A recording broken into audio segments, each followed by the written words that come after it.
From CBS News Bay Area, this is the Morning Edition. Right now on CBS News Bay Area at 6 o'clock on the dot, taking a live look from SFO this morning. It's a travel nightmare ahead of the big holiday weekend. I'll have a look at the delays and cancellations at our Bay Area airports.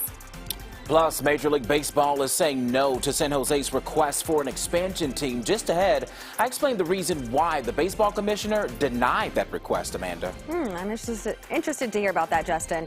Alameda County took a big step in trying to rein in sideshows. How they're actually trying to achieve that goal now. Jess. And we might be in a cool and cloudy forecast right now, but right around the corner, we're heating up a lot heading into this 4th of July weekend with our excessive heat risk really peaking in our inland areas. More on that coming up. All right, thank you, Jess. Right now, if you are planning on flying out of SFO today, well, look at this. This is some of what you'll be greeted with. This is a picture that we got from a traveler. They shared these photos of piles of luggage you can just see stacked. Hundreds of bags there around the United Airlines baggage claim area. What a mess there. Let's get a live look at the airport. Flight delays and cancellations in the East Coast are now affecting passengers here in the West Coast. And we checked in with airline tracking site FlightAware. They say here in the Bay Area, SFO has 41 flight cancellations. Oakland has none, and in San Jose, only one flight has been canceled. As far as delays go, we're seeing 34 at SFO, 5 delays in Oakland, and 10 in San Jose. So our Jocelyn Moran is live at SFO this morning. Jocelyn, I bet this is just a big nightmare for a lot of passengers traveling through there. What are you seeing right now? Yeah, Jenna, it is truly a travel nightmare for so many people who have just landed at SFO. There are even people who landed here 12 to 15 hours ago. That is based on people we have already talked to here this morning. Take a look at this. This is what we are saying. Terminal 3 baggage claim. We are seeing people looking through the suitcases to try to see if they can find theirs. You can see it goes all the way back here. There are already a lot of people here who have tried to go to hotel rooms. We've talked to at least 3 people who have tried to go to hotel rooms because they have flights later in the morning or later this afternoon, and they can't find a hotel room as well. So I'm going to introduce you to Miles here. You can see some video here. He is looking through his suitcases. He actually was telling us he traveled with his wife and their baby, their 13-month-old baby. They're coming from the Newark Airport in New Jersey, which already experienced all of those delays and cancellations. We're seeing those effects here on the West Coast, here at SFO. So they're here at SFO. They had a flight for 10 a.m. today via United, so they were staying here at the airport. I just talked to him again about 5 minutes ago. He just told me he got a notification that that flight is canceled. So right now he's not exactly sure what to do, but you can imagine the frustration. Take a listen. It's all right. You know, I guess, you know, we got food and shelter, but it's a lot of work. You know, it's crazy. Yeah, so right now he has set aside a part of the airport here, a little corner, so his wife and his baby can rest while they have the time to do so. Again, they don't know what to do from here. They haven't booked a new flight. He just got that notification about 5 minutes ago that their flight is canceled. Once again, you can see that there are people here as well in similar situations. We also saw that line before that you just saw. That is the line upstairs. That is a line of people just trying to get assistance from United, trying to see if they can book a new flight after they've experienced delays and cancellations. So all that people, all of that they experienced in the East Coast, we're now seeing those effects here in San Francisco, at SFO, in the Bay Area. So you can imagine just there are people who have layovers here. There are people who are trying to get to other destinations. We've heard Chicago, Oregon as well, Gianna, but a lot of people just trying to figure out what to do next. I can't imagine, you know, traveling is stressful enough, Jocelyn, and with a little baby, a 13-month-old, that is tough. Yeah.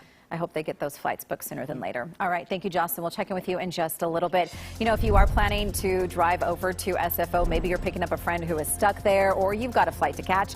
Right now, the freeways are looking okay with no delays or issues. But again, check that flight schedule before you head out the door. It's a bit of a mess there right now. All right, taking a look at traffic elsewhere.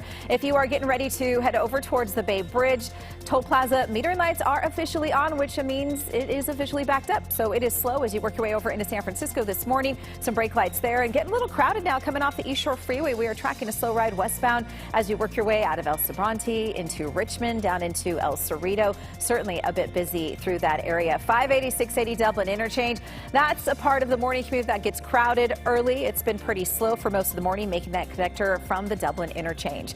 All right, that's a look at the roadways right now. And I do want to get over to our meteorologist, Jessica Birch. And Jess, part of these delays are due to that weather that they're dealing with on the East Coast, which is affecting us here. You're right. It's just a part of it, too. On top of that, staffing problems with air traffic controllers, too. But nonetheless, here, all statewide, we have been dealing with some wild weather. I mean, just yesterday, 40 million people were impacted in the Central Plains in the Northeast from thunderstorms that even impacted LaGuardia, JFK, all the airports up in New York, to the point where they had to do a ground stop for a while over at those local airports, which is just causing more of a ripple effect for us statewide. Now, taking a look at those thunderstorms, they have moved out. We're still dealing with excessive heat down in the south for just a little bit longer. And take a look in California. Yeah, we have something on our map, too. The National Weather Service has issued an advisory for us, a heat advisory heading into our holiday weekend. I'll dive into that in just a second, but take a look at our temperature anomaly map. There goes the heat down in the south as we extend all the way into Friday, Saturday, Sunday. But what happens here? Well, high pressure is starting to build here in California and all throughout the Pacific Northwest, and it's going to feel a lot warmer right around the corner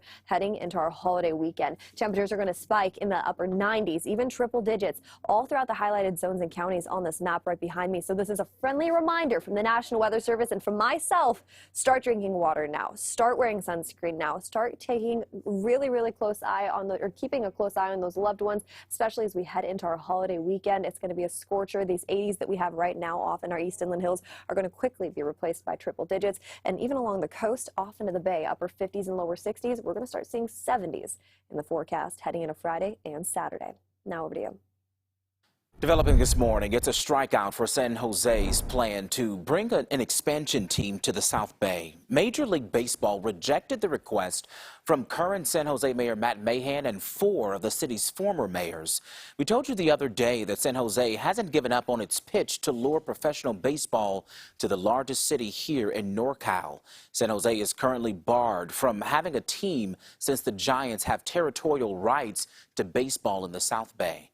Mayor Matt Mahan wanted the league to suspend those rights. Commissioner Rob Manfred told the mayor the league is busy with the, quote, complicated relocation process with the A's, so he said no to the team, at least for now.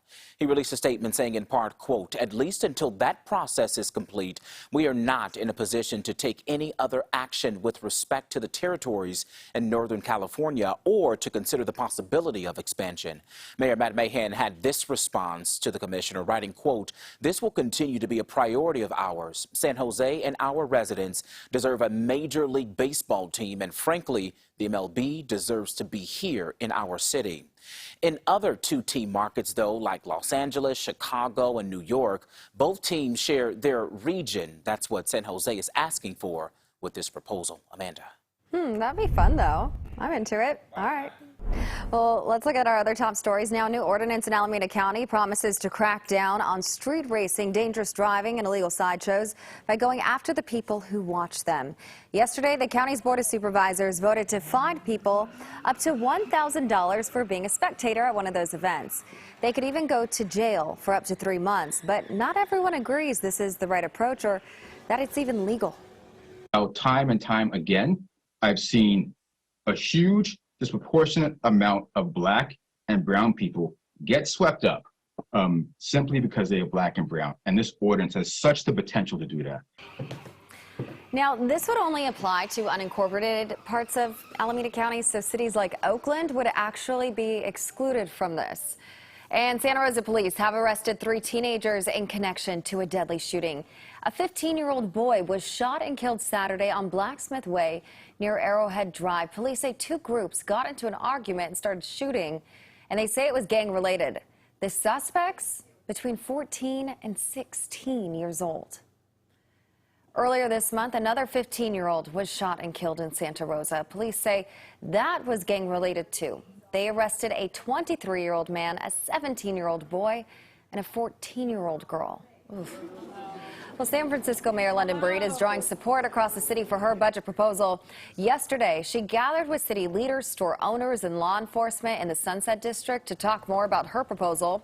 So the $14.6 billion budget will focus on homelessness, hiring more police officers, and raising their pay. Also in the mayor's budget, expanding alternatives to policing like community ambassadors, shutting down open-air drug markets. This isn't just about policies. This is about the capacity to deliver on a promise. We know that public safety right now in the city is what everyone is talking about. We know that it is the #1 concern, and it has to be reflected in our budget investments. So the Board of Supervisors is talking to the mayor's budget. The mayor's budget this week, and it must be passed by next month. That's a look at your top stories.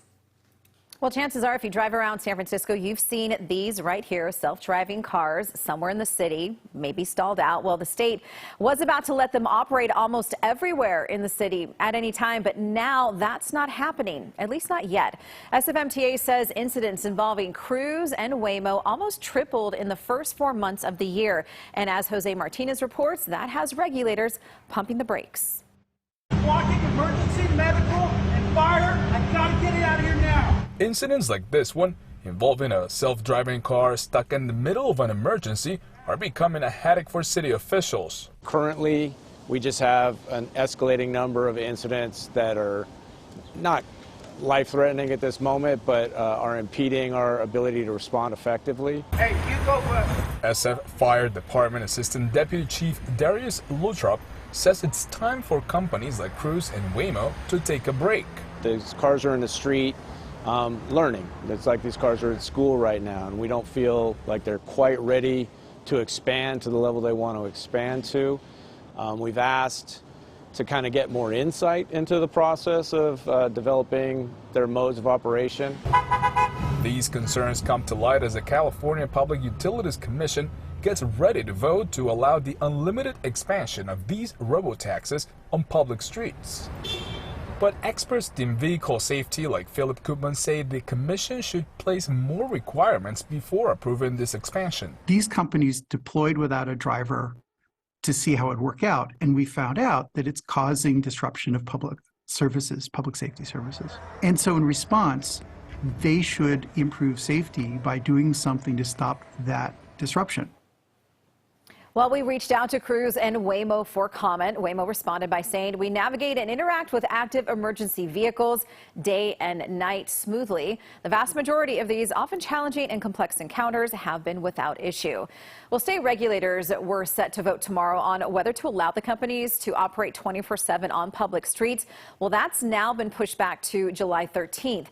Driverless cars have been out in the city for more than 2 years. In August of 2021, Waymo began testing its vehicles with free rides for the public. About 4 months later, Cruise began to do the same. In November of last year, Waymo became the first company to start charging for robotaxi rides. And this April, Cruise started operating around the clock for certain riders in certain places. Also, a Foster City-based group, Zoox, is about to roll out on the Vegas Strip. Zoox car does not have a steering wheel or pedals. They're already operating on a limited basis in Foster City.